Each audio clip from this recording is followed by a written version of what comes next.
யோசுவாவின் புஸ்தகம் 1ஆம் அதிகாரம் 5ஆம் வசனத்திலிருந்து 9ஆம் வசனம் முடிய உள்ள கர்த்தருடைய நல்வார்த்தைகளை இணைந்து நாம் வாசிக்கலாம். நீ உயிரோடு இருக்கும் நாளெல்லாம் ஒருவனும் உனக்கு முன்பாக எதிர்த்து நிற்பது இல்லை. நான் மோசேயோடு இருந்தது போல உன்னோடும் இருப்பேன். நான் உன்னை விட்டு விலகுவதும் இல்லை, உன்னை கைவிடுவதும் இல்லை.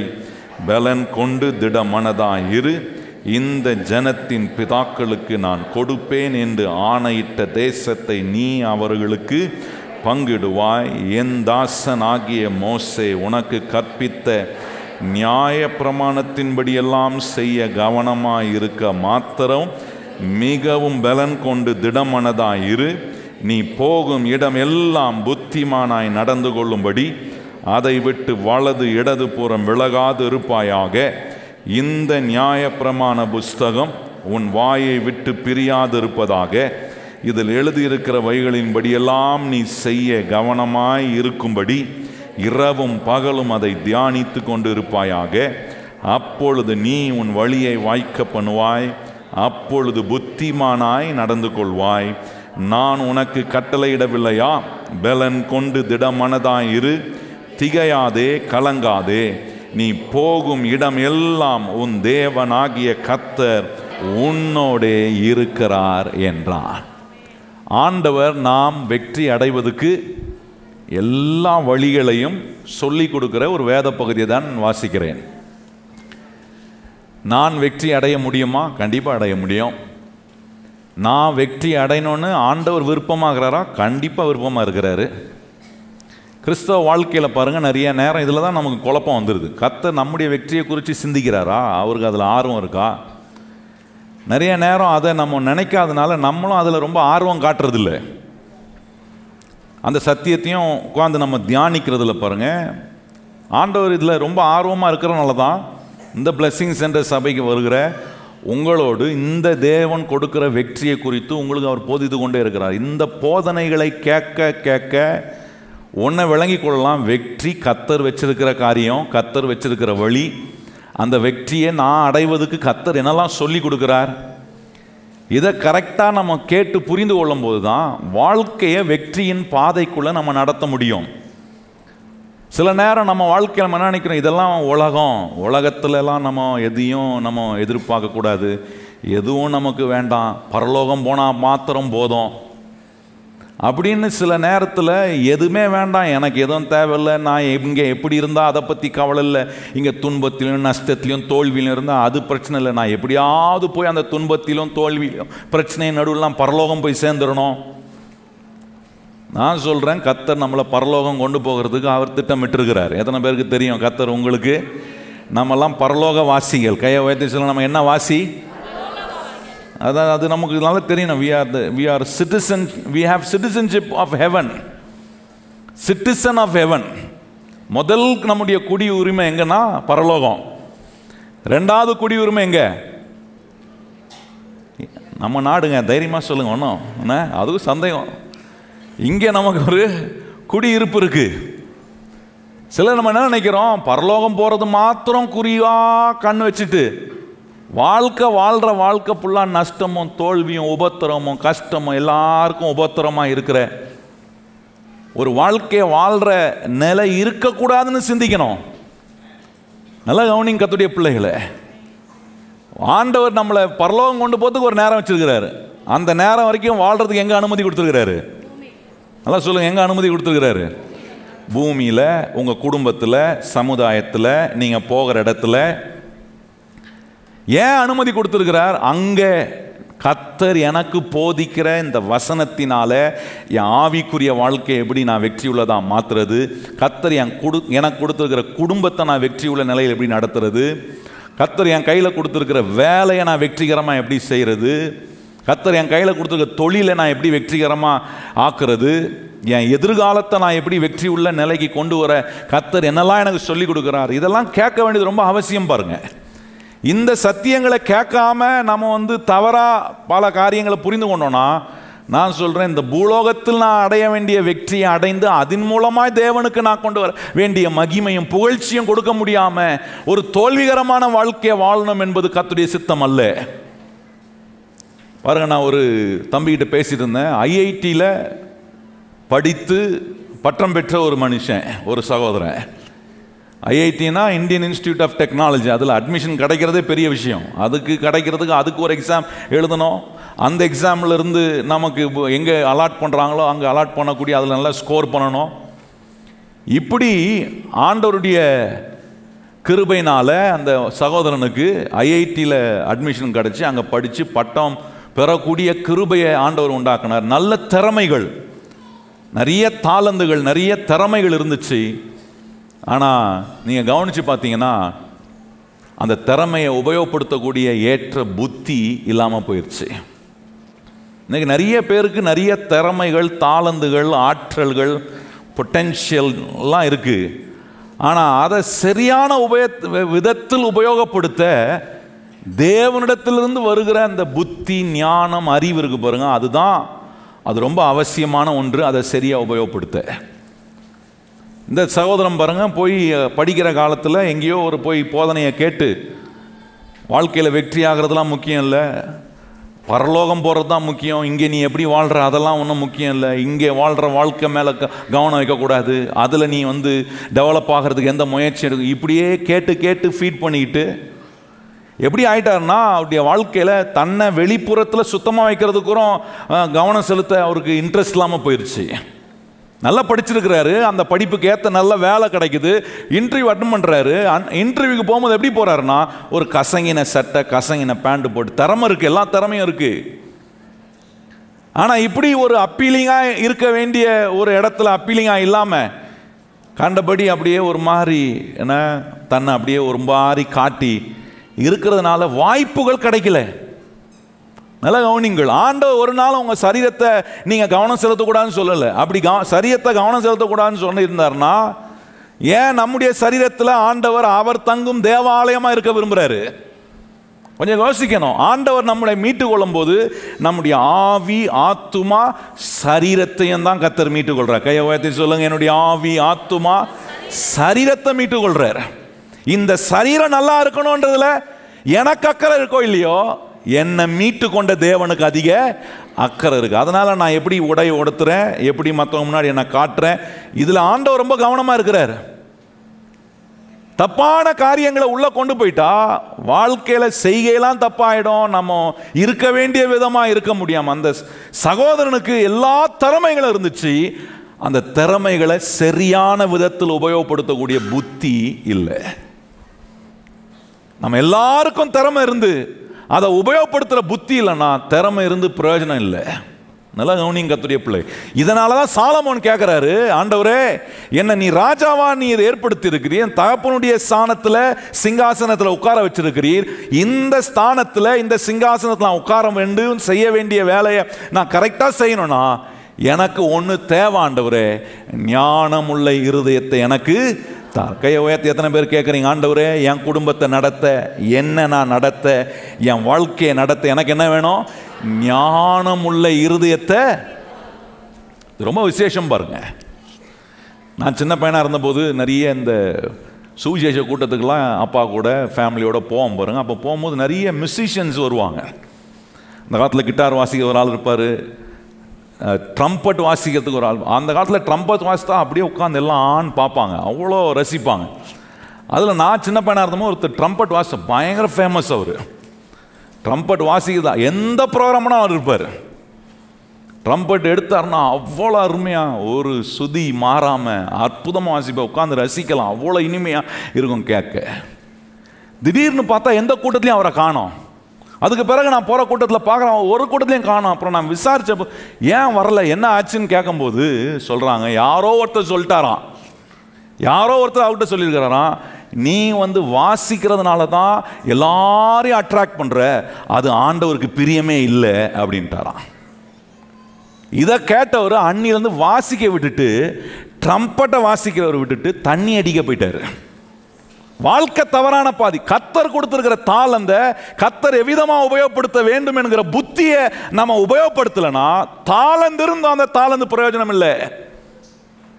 அந்த சகோதரன் பாருங்க, அவ்வளோ திறமைசாலி, அவ்வளோ இசை வாசிக்கக்கூடிய திறமை இருந்தோம், யாரோ ஒருத்தர் தப்பா சொன்னதை கேட்டு நம்பி அநேகரை இன்ஸ்பயர் பண்ண ஒரு மனுஷன் திடீர்னு வழி தப்பி போய் தன் வாழ்க்கையை நஷ்டப்படுத்தி கொள்ளக்கூடிய அளவுக்கு தன்னை ஆளாக்கினது காரணம் என்ன?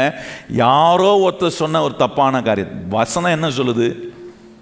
தேவன் நமக்கு என்னத்துக்காக தாளந்தை கொடுக்கிறார்? அந்த தாளந்தை தேவன் கொடுக்கிற புத்தியோடு நான் உபயோகப்படுத்த என்ன செய்யணும்? இதெல்லாம் எனக்கு தெரிலனா, நான் சொல்றேன், கர்த்தருடைய பிள்ளைகளை, எவ்வளோ திறமசாலியாக இருந்தாலும் வெற்றி உள்ள ஒரு மனுஷனாக வாழணும்னா தேவன் எனக்கு அறிவையும் ஞானத்தையும் புத்தியும் கொடுக்கிறவர். கையை உயர்த்தி சொல்லுங்க, கர்த்தர் நமக்கு என்ன கொடுக்குறாரு? அறிவையும் ஞானத்தையும் புத்தியும் கொடுக்குறாரு. அதனால தான் அந்த ஆண்டவர்கிட்ட கேட்குறேன், எனக்கு ஞானமுள்ள இருதயத்தை எனக்கு ஒவ்வொரு நாளும் எழுந்தோடனே கேட்கணும். ஆண்டவரே, இன்னைக்கு வீட்டில் பருப்பு இல்லை ஆண்டவரே, அரிசி இல்லை ஆண்டவரே, பருப்பு அரிசி தார ஆண்டவரே இல்லை, எழுமுன்னு சொல்ல ஆண்டவரே, ஞானமுள்ள இருதயத்தை எனக்கு தாரோம். ஞானமாக பேசணும், ஞானமாக செயல்படணும். யார் மத்தியில் நான் புத்தினாய் செயல்படக்கூடாது. ஞானமுள்ள இருதயம், அந்த ஞானமுள்ள இருதயத்தை கர்த்தர் எப்படி கொடுக்குறாருன்னா இந்த வசனத்தின் மூலமாய் கொடுக்குறார். சொல்லுங்க, வாயத்திலிருந்து ஞானமுள்ள இருதயம் எப்படி கொடுக்குறாரு? இந்த வசனத்தின். என் கையில் இருக்கிற இந்த புஸ்தகம் இருக்கு பாருங்க, உன் கையில் புஸ்தகம் இருக்கா? இந்த பரிசுத்தமுள்ள வேதம் புஸ்தகம் இருக்கா? இந்த வேத புஸ்தகத்தின் மூலமாக தான் என்ன கொடுக்குறாரு? ஞானத்தை, அறிவை, புத்தியை ஒரு மனுஷனுக்கு கொடுக்குறாரு. போன வாரம் காட்டினேன், இந்த புத்தி தேவனிடத்திலிருந்து வருகிறது. அது தேவன் நமக்கு ஈவாக கொடுக்கிறார். இந்த புத்தியும் ஞானமும் அறிவும் இயேசு கிறிஸ்து மனுஷகுமாரனா இந்த உலகத்துக்கு வந்தபோது பிதா யாரு, தேவன் யார், பரிசேயர்கள் யார், சதிசேயர்கள் யார், ஒரு சாதாரண மனுஷன் யார், வியாபாரி யாரு, அரசியல் வட்டாரத்தில் எப்படி செயல்படுறார்கள், வியாதியில் வருகிறவன் யாரு, அவனுக்கு என்ன தேவை, இப்படி எல்லா மனுஷனும், எல்லா வகையான மனுஷர்களையும், எல்லா வகையான சூழ்நிலைகளையும், எல்லா வகையான அதிகாரத்தையும் அறிந்து கொள்வதற்கு இந்த இயேசுநாதருக்கு என்ன தேவைப்பட்டுச்சுன்னா ஞானத்தையும் அறிவையும் ஆலோசனையும் அருளுகிற ஆவி அவருக்கு என்ன தேவைப்பட்டுச்சா? அவருக்கு வேண்டியதா இருந்ததினால ஞானத்தையும் அறிவையும் ஆலோசனையும் கொடுக்கிற ஆவி அவருக்கு தேவைப்பட்டுச்சு. நான் சொல்கிறேன், இயேசுநாதருக்கே தேவைப்படணும்னா எத்தனை பேர் நீங்கள் சொல்றீங்க எனக்கு அதிகமாக வேணும் ஆண்டவரே? ஆமென். இயேசுனா அவர் 100% மனுஷனாகவும் இருந்தார், அதே டைம் 100% எப்படி இருந்தார்? தேவனாக இருந்தார். நான் எப்படி இருக்கிறேன்? 100% மனுஷனாக மாத்திரம்தான் இருக்கிறேன். அதனால் எனக்கு 200% தேவை என்னன்னா ஞானமுள்ள இருதயம் எனக்கு வேணும். கையை உயர்த்தி எத்தனை பேர் கேட்குறீங்க, ஆண்டவரே எனக்கு 100% மேலாக ஒன்று தேவை ஆண்டவர். அது என்ன? உம்மிடத்திலிருந்து வருகிற ஞானமுள்ள இருதயம். இன்னைக்கு பாருங்க, இந்த ஞானம் இந்த வேதத்திலிருந்து வருகிறது. இது ஒரு காரியத்தை ஆண்டவர் இன்னைக்கு நமக்கு பிரத்யேகமாக காட்டுறாரு. இன்னைக்கு அதை தான் ரொம்ப மையமாக வைத்து நான் சில காரியங்களை உங்களோட பேச விரும்புகிறேன். நான் யார் என்பதை தேவன் பார்க்கும் விதத்தில் நான் பார்க்க எனக்கு ஞானமும் அறிவும் புத்தியும் வேணும். அதான் நீங்கள் தேவன் பார்க்கிற வெளிச்சத்தில், தேவன் என்ன யாருன்னு அவர் பார்க்கிறாரோ அந்த வெளிச்சத்தில் நான் யார் என்று என்னை நான் பார்ப்பதுக்கு எனக்கு என்ன தேவைப்படுதுன்னா ஞானமும் அறிவும் புத்தியும் தேவைப்படுது. அது இல்லைன்னா நான் சொல்றேன், நான் யாருன்னு என்ன புரிஞ்சிக்க முடியாது. தேவன் என்னவா பார்க்குறாரு, எந்த வெளிச்சத்தில் தேவன் என்ன பார்க்குறாரோ அந்த வெளிச்சத்தில் நான் என்ன பார்க்கும்போது தான் நான் யாருன்னு என்பதை நான் புரிந்து கொள்கிறேன். அப்படி புரிந்து கொள்ளும் போது தான் வாழ்க்கையை வெற்றி உள்ள நிலைக்கு நான் கொண்டு வருகிறேன். எத்தனை பேருக்கு நான் சொல்கிறது புரியுது? அப்போ ரொம்ப அவசியம், நான் யார், நான் யாருன்னு என்ன கேட்டால் நான் ஒவ்வொரு விதங்களில் என்னை பற்றி சொல்லலாம், அல்லது உங்களை பற்றி நீங்கள் யாருன்றத உங்களை சுற்றி இருக்கிறவங்கள, உங்களோட பழகிறவங்க, உங்களை அறிந்திருக்கிறவங்க, சமுதாயம் பல விதங்களில் சொல்லலாம். ஆனால் நான் சொல்கிறேன் பாருங்க, அது அத்தனையும் நிஜம் கிடையாது. அவங்க நல்லதும் சொல்லலாம், பொய்யும் சொல்லலாம். என்ன அது இப்போ உங்களுக்கு லாபகரமாக சொல்லலாம், உங்களை நஷ்டப்படுத்த விதமாக சொல்லலாம். அது கிடையாது நான் யாருன்னு. நான் யாருன்னு என்னை உண்டாக்கினவர் சொல்லுகிறவராக இருக்கிறார். கையை வைத்து சொல்லுங்க, நீங்கள் யாருன்னு யார் சொல்லுவா? சரி, நான் இப்படி கேட்குறேன், எத்தனை பேர் நம்புறீங்க உங்களை உண்டாக்கின ஒரு தேவன் இருக்கிறாருன்னு? எத்தனை பேர் நம்புறீங்க? அதை நம்புறவங்க நல்லா கையை உயர்த்தி சொல்லுங்க, என்ன உண்டாக்கின ஒரு தேவன் இருக்கிறாரு என்று நான் நம்புறேன்னா, அப்போ நீங்க யாருன்னு உங்களுக்கு மற்ற எல்லார காட்டிலும், உங்களை காட்டிலும் நீங்க யாருன்னு உங்களுக்கு சொல்ல சிறப்பான நபர் ஒருவர் உண்டானால் அது உங்களை உண்டாக்கின ஆண்டவராகிய இயேசு ஒருவர் தான் கரெக்டா நீங்க யாருன்னு உங்களுக்கு சொல்ல முடியும். அப்போ நம்ம கொஞ்சம் கவனிக்கணும். நான் யாருன்ற காரியத்தை தேவன் பார்க்கும் வெளிச்சத்தில் பார்க்கக்கூடிய புத்தியும் அறிவும் எனக்கு வரணும்னா, ஆண்டவர் சொல்ற இந்த புஸ்தகம் நான் யாருன்னு எனக்கு காட்டுது.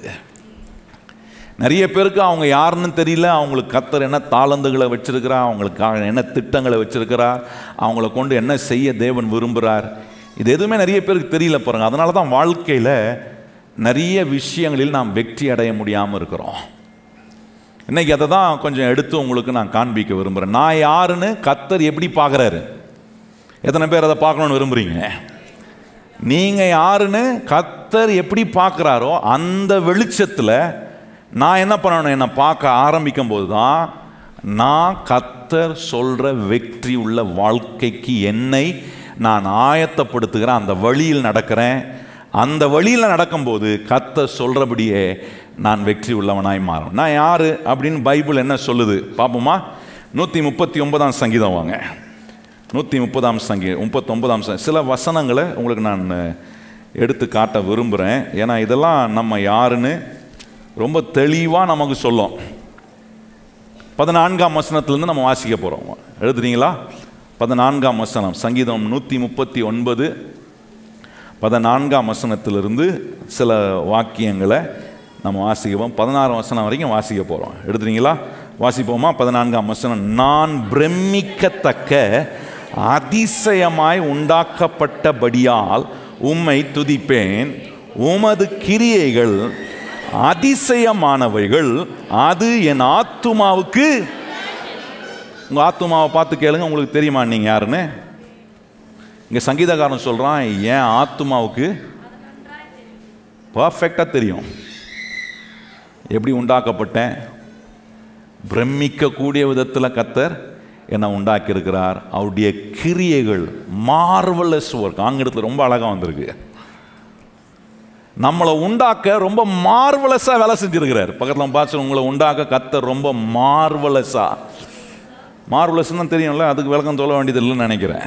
ஏன்னா ரொம்ப மார்வலஸாக பிரமிக்கக்கூடிய விதத்தில் நம்மளை உண்டாக்க எப்படி வேலை செஞ்சுருக்காங்கன்னா, சாதாரணமாக வேலை செய்யலை. ஹலோ, நல்லா கவனிங்க. நீங்கள் நான் என்னத்த பெரிய ஒரு ஆள், பெரிய சாதாரண. கர்த்தர் சொல்கிற உன்னை நான் உண்டாக்குறதுக்கு சாதாரணமாக செய்யலப்பா, மார்வலஸாக, ரொம்ப யோசித்து ரொம்ப சிந்திச்சு நீ உங்ககிட்ட இருக்கிற உனக்கு என்னென்ன சிறப்பம்சம்லாம் வைக்கணும் எப்படி யோசித்துருக்கா பாருங்க. ஒரு பிள்ளை ஒரு தாயினுடைய வயிற்றில் கருவாகும் போது அந்த பிள்ளை வெளியே வந்த பிறகுதான் சில பெற்றோர் பிளான் பண்ணுறாங்க, அல்லது சில பெற்றோர் பிள்ளை வளர்ந்து படிக்க வேண்டிய வயசு வரும் அப்போதான் யோசிப்பாங்க. ஆனால் ஆண்டவர் இங்கே நம்மளை உருவாக்குறதுக்கு முன்னாடியே எப்படி உருவாக்குறாருன்னா, ரொம்ப மார்வலஸா, ரொம்ப சாதாரணமாக சரி உண்டாகட்டும் அப்படின்னு உண்டாக்கல. கொஞ்சம் அந்த வார்த்தையெல்லாம் சிந்திக்கணும். ரொம்ப மார்வலஸா திங்க் பண்றாரு.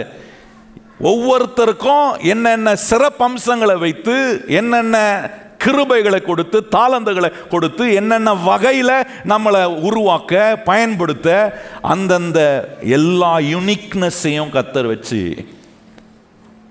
அதான் பாருங்க, எந்த மனுஷனும் இன்னொரு மனுஷன் மாதிரியே இருப்பதில்லை. ஏதோ ஒரு யூனிக்னஸ். ஈவன் ட்வின்ஸ், 2 பேர் ரெட்டை பிறவி பிறகுறாங்க பாருங்க.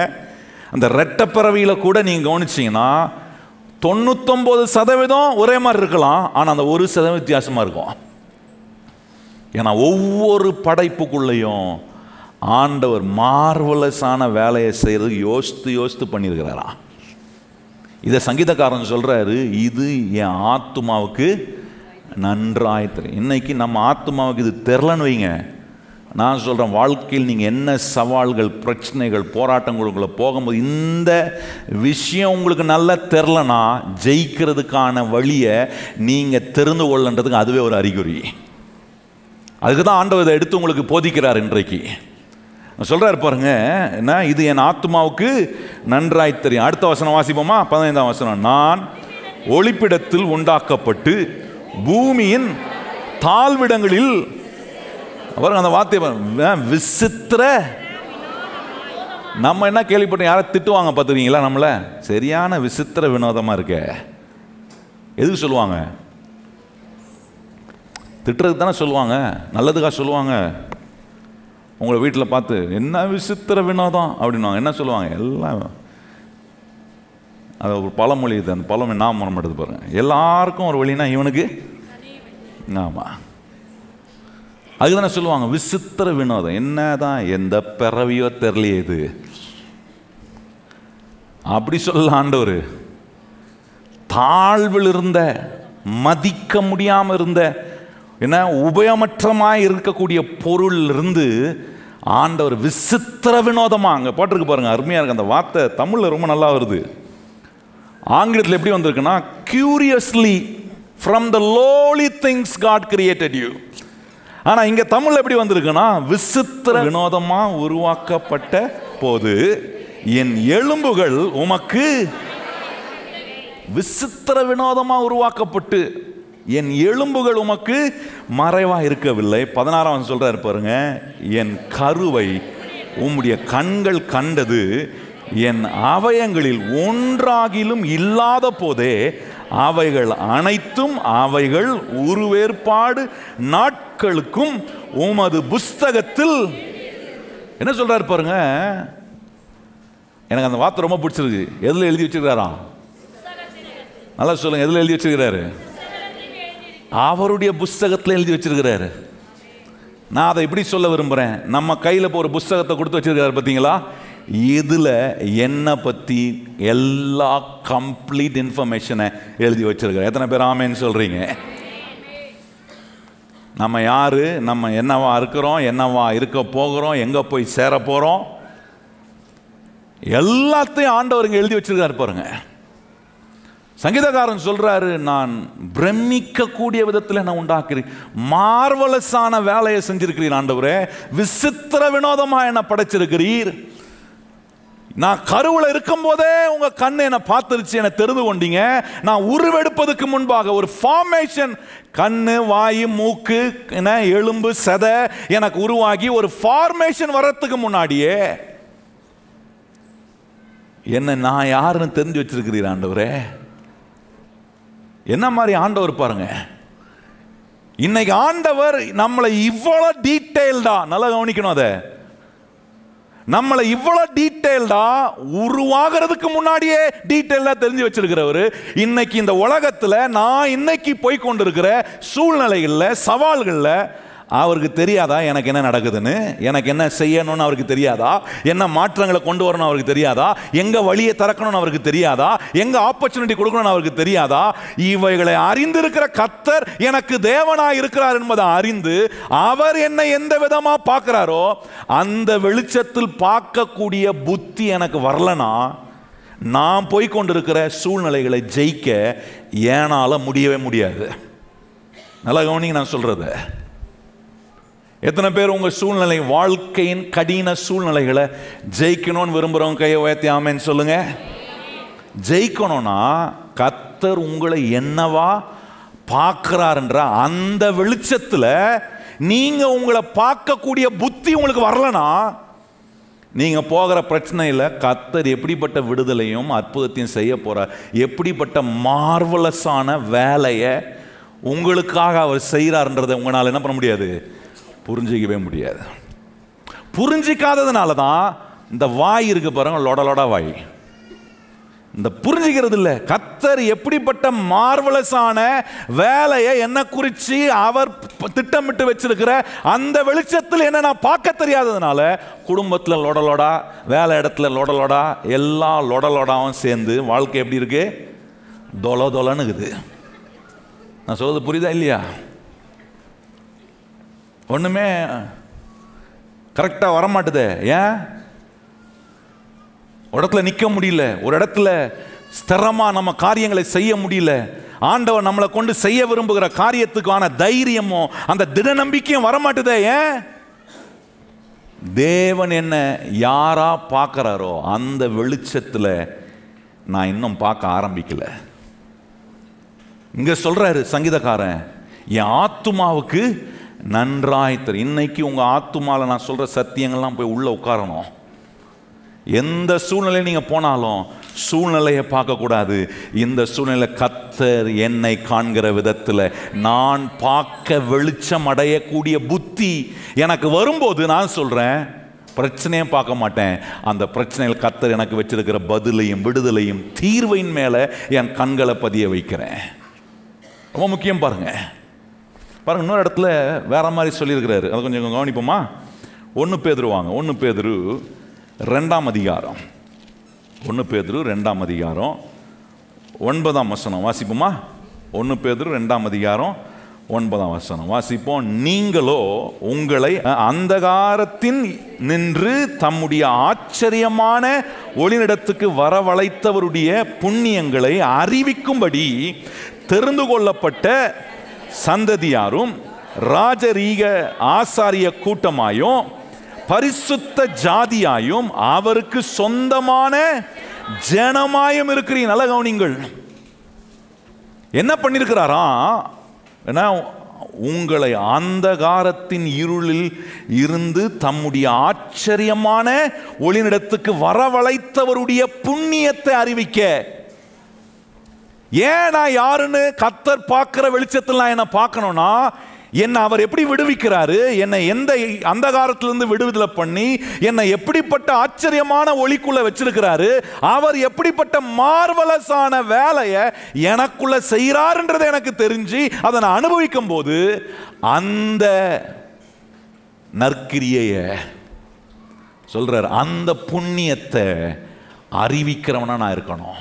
கர்த்தர் என்னை எப்படி வெற்றி உள்ளவனா மாத்தினார், என் சுபாவத்தை எப்படி மாத்தினார், என் குடும்பத்தை கர்த்தர் எப்படி ஆசீர்வதிக்கிறார், என்ன அவருடைய பிள்ளையா எப்படி மாத்தினார், நான் யாருன்னு எனக்கு ஆண்டவர் என்ன சொல்லி கொடுத்தார், அதை நான் என்னை எப்படி வழங்க வைத்தார், இப்போ எனக்கு எப்படி புத்தி வந்திருக்கு, இதெல்லாம் இந்த புண்ணியங்கள் எல்லாம் கர்த்தர் எனக்கு செய்த புண்ணியங்கள் எல்லாம் அறிவிக்கிற நிலையில் நான் நிற்க வேண்டும்.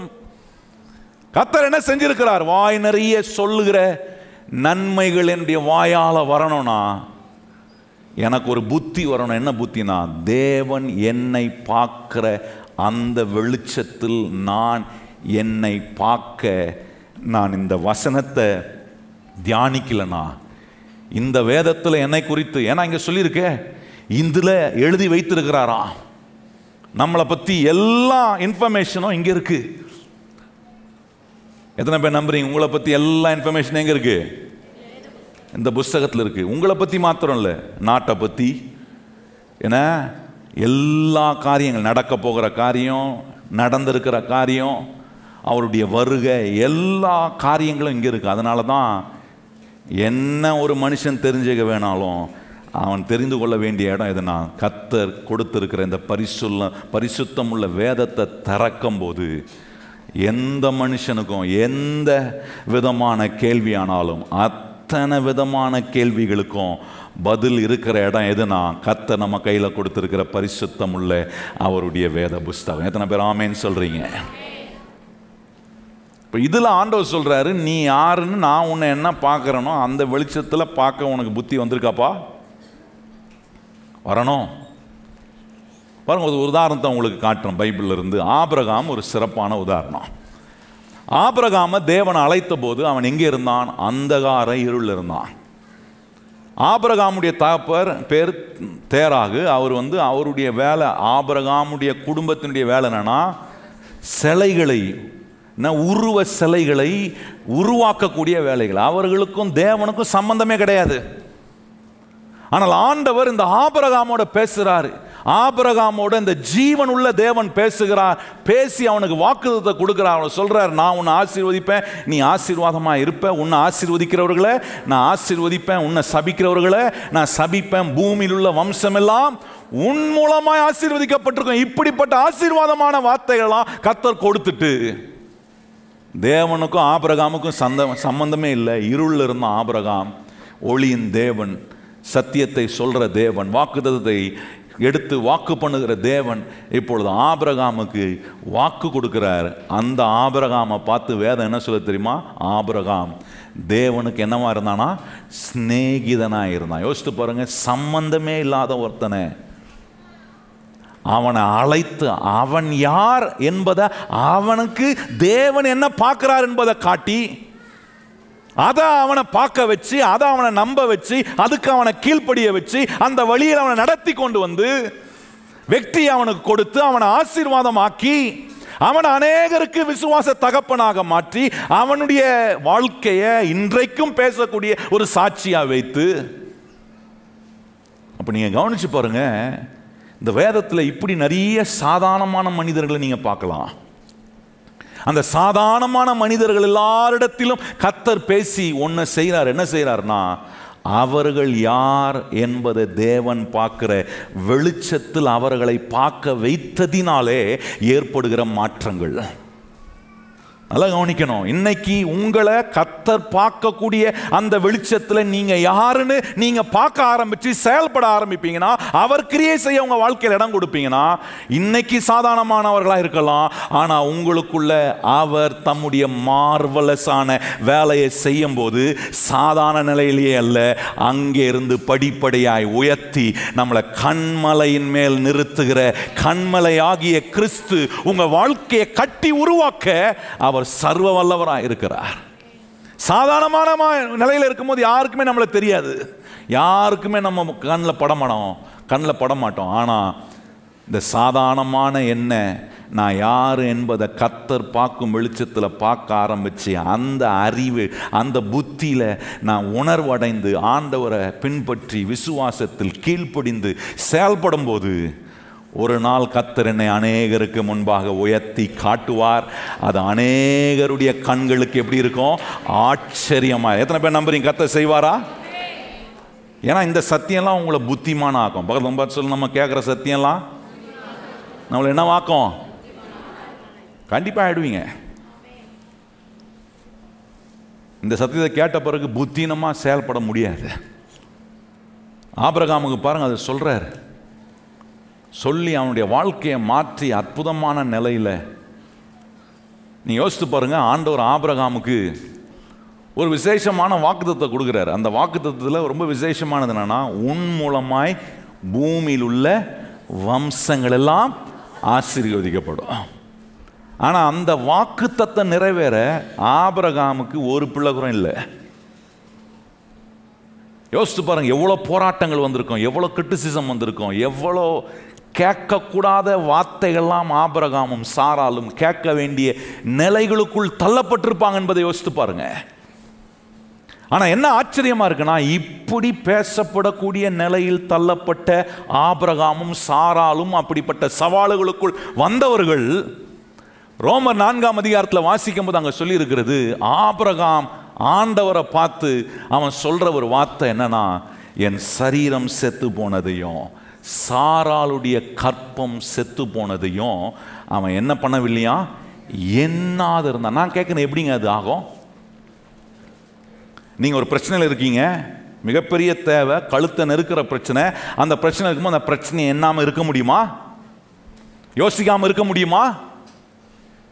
ஆனால் ஆபிரகாமால பாருங்க, பலர் பல விதமாக கேட்க, இன்னும் பிள்ளை இல்லையா, இன்னும் உங்களுக்கு அந்த வாக்குத்தத்தம் நிறைவேறலையா, இன்னும் கர்த்தர் சொன்னது செய்யலையா, இப்படி வந்து வந்து கேட்கக்கூடிய காரியங்கள் சவால்கள் அவனுடைய வாழ்க்கையில் வந்தபோது அதை எதையுமே எண்ணாம தேவன் அவனுக்கு என்ன சொன்னாரோ, அவனை தேவன் என்ன விதமாக பார்த்தாரோ அந்த வெளிச்சத்தில் ஆபிரகாம் தன்னை பார்ப்பதுக்கு முக்கியத்துவம் கொடுத்ததினால மற்ற எதுவுமே அவனுக்கு பெருசா தெரியல.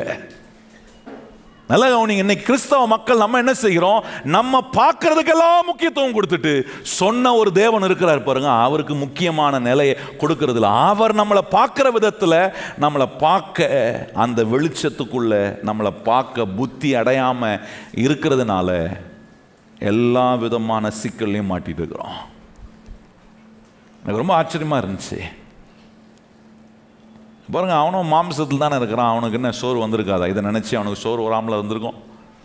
சோறு வந்து சந்தேகப்பட்டு, ஏன்னா அவன் மனம் நொந்து போயிருக்கிற நேரத்தில் அவன் நினைக்கிறான், இனிமேல் நமக்கு எங்கேருந்து பிள்ளை ஆண்டவர் கொடுக்க போகிறாரு, நம்மக்கிட்ட வேலைக்காரனாக இருக்கிறான் அவனுடைய பிள்ளை தான், நம்மளுடைய எல்லா வாரிசுக்கும் சொந்தமா அப்படின்னு ஆண்டவர்கிட்ட அவன் சொல்லும்போது, ஆண்டவர் ஆபிரகாம்கிட்ட பேசுகிற வார்த்தை ரொம்ப அற்புதமாக இருக்குது பாருங்கள். ஆதியாம் 17ஆம் அதிகாரம் வாங்க. ஆதியாம் 17ஆம் அதிகாரத்தில் கர்த்தர் எப்படி பேசுகிறார் பாருங்க. எதுக்கு பேசுகிறாருன்னா, நான் இன்னும் உன்னை என்னவா பார்க்குறேன், நீ பார்க்கணும் பண்ணுறாரு.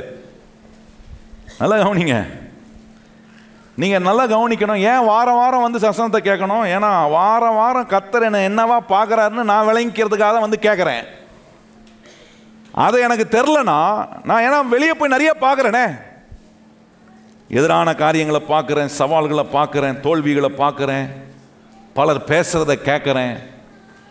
அதெல்லாம் ஞாயிற்றுக்கிழமை தோறும் சர்ச்சைக்கு வந்து கர்த்தர் என்னை என்னவா பார்க்குறாரு, நான் யார் என்கிற ஆண்டவர் பார்க்குற வெளிச்சத்தில் பார்க்குற புத்தி அடைந்து நான் உலகத்துக்குள்ளே வாழ்க்கைக்குள்ளே சவால்களுக்குள்ளே போனேன்னா ஒன்று அனுபவிப்பேன். கர்த்தர் மார்வலஸாக எனக்குள்ளே ஒர்க் பண்ணுவார்.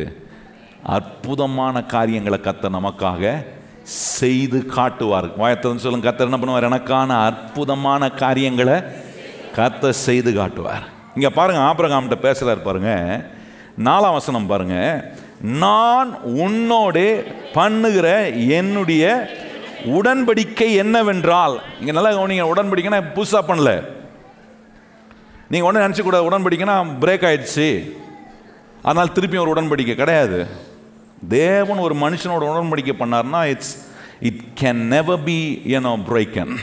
அது ஒருபோதும் உடைக்கப்படாவே ஆனால் என்ன பண்ணுறார், மறுபடியும் வந்து நான் உன்னோட பண்ண உடன்படிக்கை உனக்கு ஞாபகப்படுத்துகிறேன். இதான் இந்த இடத்துல அப்படி தான் ஆண்டவர் செய்கிறார். என்ன சொல்கிறாரு, அவனுக்கு ஆரம்பத்தில் என்ன சொன்னாரோ, என்ன உடன்படிக்கை வச்சாரோ அதே உடன்படிக்கை தான் செய்கிறாரு.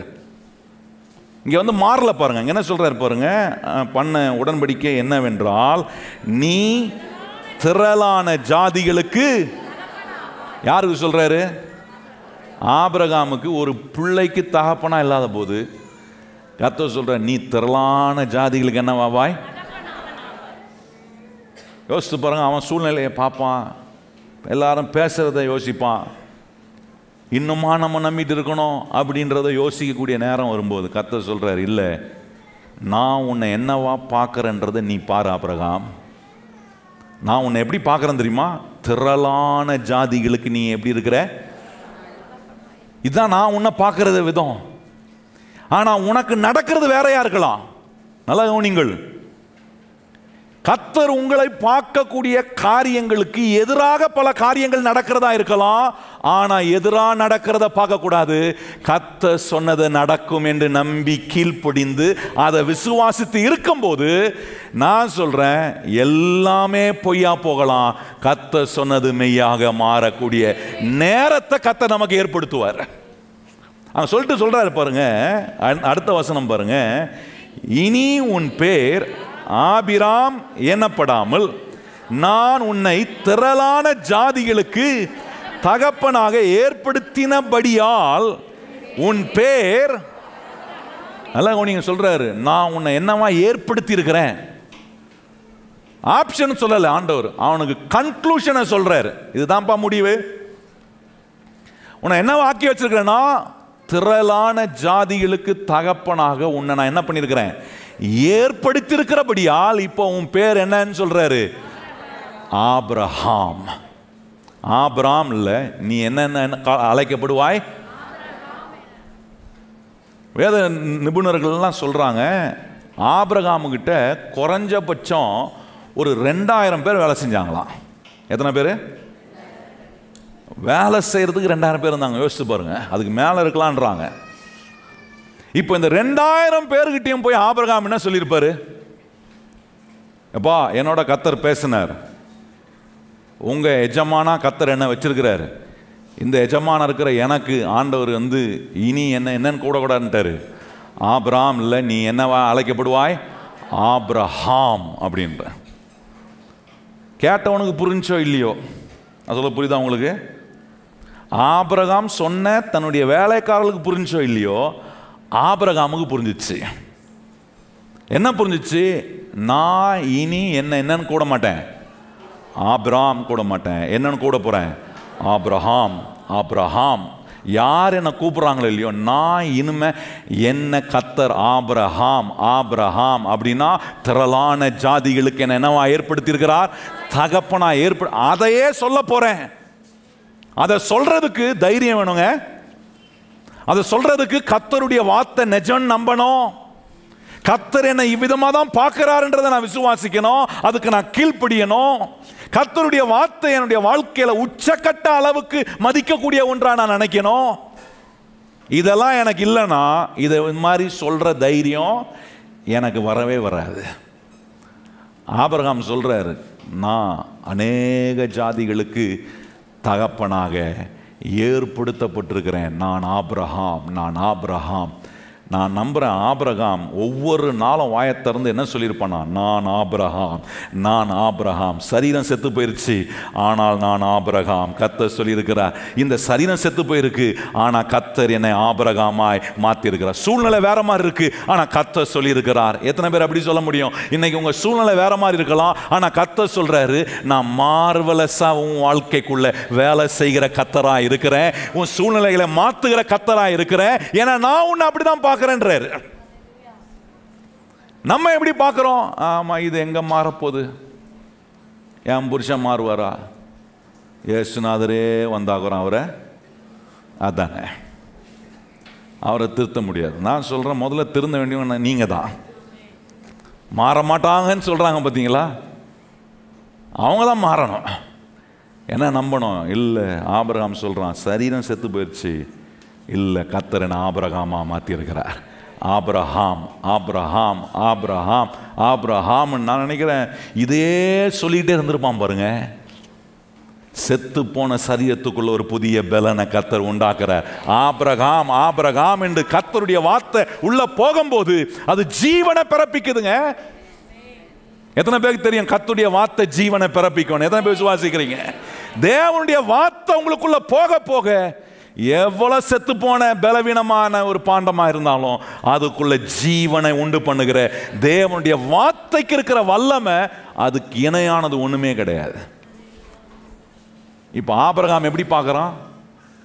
தான் தன் சரீரம் பார்க்கும் விதமாய் அவன் பார்க்கவில்லை. அவன் தன்னுடைய சரீரம் செத்து போனது என்பதை எண்ணாம, கர்த்தர் என்னை திரளான ஜாதிகளுக்கு தகப்பனாக ஏற்படுத்தி இருக்கிறார் என்று எண்ணி அவன் கர்த்தர் பார்க்கும் விதத்தில் வெளிச்சம் அடைந்து புத்தி அடைந்ததுனால தன்னை அவன் எப்படி கூப்பிடுறானா? கர்த்தர் என்னை ஆபிரகாம் என்று அழைத்திருக்கிறார். உடனே போய் எல்லாரும் பேரை மாத்திராதீங்க. பாஸ்டர் சொல்லிட்டாரு, பேரு கூட இந்த ஆபிரகாம் இந்த மாதிரி நம்மளும் ஏதாவது ஆம் போட்டுக்கலாம் அப்படின்ட்டு உங்கள் பேர் கூட ஆம் ஆம் போட்டுக்கிட்டு எதாவது பண்ண நினைக்காதீங்க. அது கிடையாது. அந்த பேர் கூட கர்த்தர் அவன் மனசுக்குள்ள இருதயத்துக்குள்ள ஒரு பிக்சரை, புது பிக்சரை கிரியேட் பண்ணுறாரு. என்ன பிக்சர்னா, நீ அநேக ஜாதிகளுக்கு என்னவா இருப்ப? தகப்பனா இருப்ப. நீ ஒரு பிள்ளைக்கு அப்பாவாக இருக்க முடியுமான்னு கேட்குற. ஆனால் உன்னை நான் அநேக ஜாதிகளுக்கு தகப்பனாக ஏற்படுத்தி இருக்கிறேன். அது என்னுடைய திட்டம். நான் உன்னை அவ்விதமாக பார்க்குறேன். எவ்வளோ பெரிய ஆச்சரியம் பாருங்க. கர்த்தர் சொன்னபடி செஞ்சாரா இல்லையா? கொஞ்சம் யோசித்து பாருங்க. எந்த சரீரம் செத்து போனதாக இருந்துச்சோ அந்த செத்து போன சரீரத்திலிருந்து ஒரு ஈசாக்கை கர்த்தர் வெளிக்கொண்டு வர அவரால் முடியும். ஏன்னா மார்வலஸாக வேலை செய்கிறவர் நம்முடைய கர்த்தர். கையை உயர்த்தி சொல்லுங்க, நம்முடைய ஆண்டவர் எப்படி வேலை செய்வார்? நல்ல அந்த வார்த்தையை சொல்லுங்க. ஆங்கில வார்த்தைனால நல்லா புரியும். மார்வலஸா உட்காந்து யோசித்து நடக்க முடியாத இடத்துல, ஆக முடியாத இடத்துல ஆக்கி காட்டுகிற வேலையை செய்கிற அற்புதமான மகத்துவமான வேலையை கர்த்தர் நமக்காக செய்கிறாரு. யோசித்து பாருங்க. செத்த சரீரத்திலிருந்து ஒரு ஜீவனை கொண்டு வர முடியும்னா, இன்னைக்கு இந்த ஆலயத்துக்குள்ள உங்கள் சூழ்நிலைகள், உங்கள் பிரச்சனைகளை யோசித்து அவ்வளோதான் முடிஞ்சிச்சு, இனிமேல் நான் என்ன பண்ண போகிறேன், வாழ்கிறதுக்கு என்ன வழி, யார் எப்படி வாழ போகிறேன், எப்படி என் குடும்பத்தை நடத்த போகிறேன்னு நினச்சி வந்திருப்பீங்கன்னா நான் சொல்கிறேன், அந்த செத்து போன நிலையிலிருந்து உங்களுக்கு ஒரு புதிய துவக்கத்தை உண்டாக்க அற்புதமான கர்த்தர் இங்கே இருக்கிறார். ஏன் அதை செய்கிறார்னா, அவர் உங்களை என்னவா பார்க்கிறார் என்கிற வெளிச்சத்தில் நீங்கள் பார்க்க புத்தி அடைய இந்த பைபிளை, இந்த தேவனுடைய வார்த்தையை கேட்டு கொஞ்சம் தியானித்து இதன்படி செய்ய முயற்சி எடுத்து பாருங்க. நான் சொல்றேன் கர்த்தருடைய பிள்ளைகளே, நீங்க நிச்சயமா வெற்றி அடைவீங்க. நிச்சயமா வாழ முடியாதுன்னு சொன்ன இடத்திலேயே உங்களை வாழ வைத்து காட்ட அவர் வல்லவராய் இருக்கிறார். ஆமென். இதான் நம்முடைய ஆண்டவருடைய வல்லமையான செயல். ஆபிரகாமை வாழ வச்சு காட்டினாரா இல்லையா? செத்து போன சரீரத்திலிருந்து, செத்து போன கற்பத்திலிருந்து, கற்பம் செத்து போயிடுச்சு. ஆனால் கர்த்தர் வேலை செய்ய முடியாத ஒரு சூழ்நிலையிலையும் ஒரு சரீரமும் இருக்க முடியாது. என் தேவனால கூடாதது ஒன்றுமில்லை. கையை உயர்த்தி சொல்லுங்க, என் தேவனால கூடாத காரியம்.